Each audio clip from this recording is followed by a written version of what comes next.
When it comes to cellaring, how do you know when to cellar a bottle of wine and how long to cellar it for?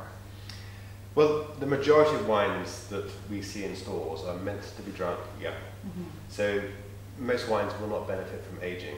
But there are some wines, the best wines in the world, typically will improve with age.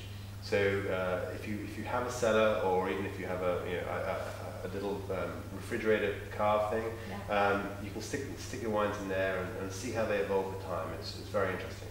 Now, if people decide they want to start their own personal cellar, what would you advise them to do to kind of, start their own cellar?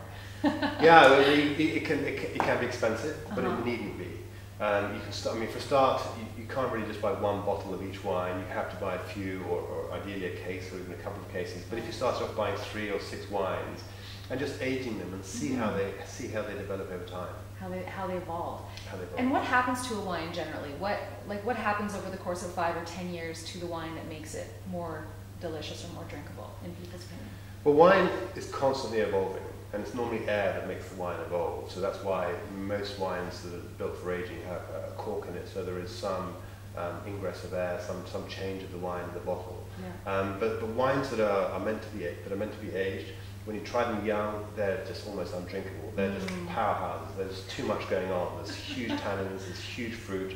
That is not very pleasant. So over time, all those different elements of the wine change. Soften and mellow. Exactly. And when you get it right, my God, it's just divine.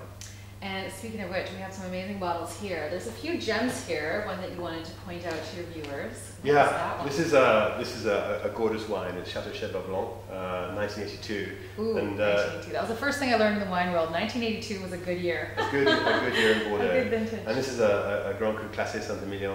It's one of the best wines from Bordeaux, and it's a wine that actually it was made the year I left school, so it makes me feel sentimental value as well as obviously monetary value. Well, yeah, I think it's probably aging better than me.